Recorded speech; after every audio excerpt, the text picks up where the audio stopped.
Saludos a todos, en esta ocasión vamos a ver la estructura de programación en Arduino. La programación en Arduino tiene una estructura secuencial, lo que significa que su ejecución va a tener un orden. Cuando nosotros tengamos un programa dentro de Arduino, este generalmente va a seguir esta estructura, en donde lo primero que vamos a hacer es incluir las librerías y declarar las variables. Posteriormente se va a ejecutar la función void setup y finalmente se va a estar ejecutando la función void loop o el ciclo repetitivo. Esto generalmente en este orden, aunque en ciertas ocasiones dentro de algunas de esas funciones se podrían declarar algunas variables y estas variables serían variables locales. Por lo tanto, cuando nosotros estamos hablando de declaración de variables, debemos de recordar el tipo de dato y uso de espacio en la memoria de Arduino. Tenemos estos tipos de datos que son generalmente los más usados, el tamaño en memoria y el rango que tiene cada uno de estos datos. Y estos estarían generalmente declarados antes de nuestros programas o antes de estas funciones. Posteriormente, ingresando a la función void setup, aquí nosotros estaríamos configurando el estado o modo de los pines que vamos a usar. Vamos a estar utilizando dentro de la función void setup la función pinMod, y cuando vayamos a utilizar la comunicación por puerto serial, generalmente vamos a utilizar la función serial.begin. Una vez que termina esta función, ingresando a la función void loop, aquí nosotros vamos a realizar todo el proceso y vamos a utilizar operadores, y también podemos utilizar funciones como if, for, while, el case.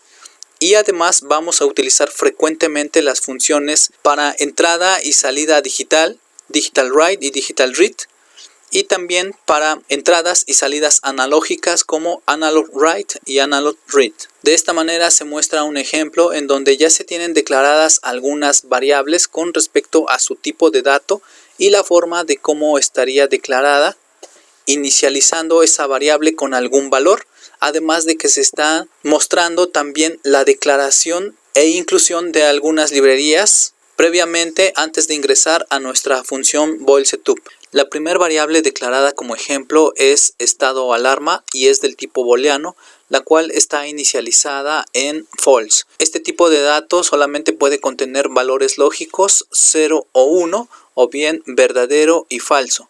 Posteriormente tenemos la variable con el nombre variable 1 del tipo de dato byte, la cual está en un rango desde 0 a 255 y puede contener valores enteros. Posteriormente tenemos la variable letra del tipo de dato char, y este tipo de dato solamente contiene datos del tipo carácter.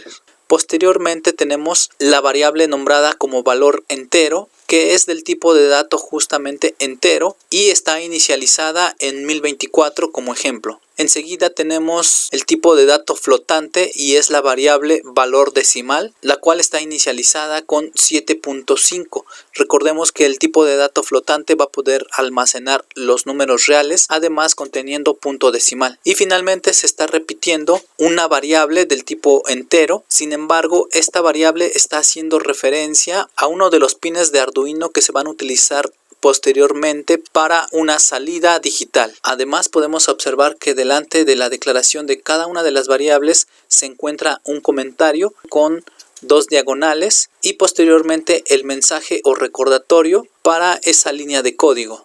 Una vez que se ingresa dentro de la función void setup, se está declarando un pin como salida y además se está inicializando la comunicación serial. Y finalmente, ingresando a la función void loop, que esta va a ser un ciclo repetitivo, se muestra cómo se utilizan las funciones digital write como ejemplo, y una función que de la misma forma se va a ocupar muy frecuentemente es la función delay, que es la que nos va a proporcionar retardos dentro de nuestro programa. Por lo tanto, generalmente esta va a ser la estructura de nuestro programa en Arduino, iniciando con la declaración de variables. Posteriormente se ingresa a la función de configuración void setup y finalmente se ingresa al ciclo repetitivo, y una vez que llegue aquí, todo lo que esté dentro de la función void loop se estaría ejecutando. Todo este código se estaría ejecutando repetitivamente siempre y cuando nuestro Arduino se encuentre conectado. Hasta que el Arduino se desconecte o se apague, en ese momento terminaría todo el programa, y una vez que se vuelva a conectar,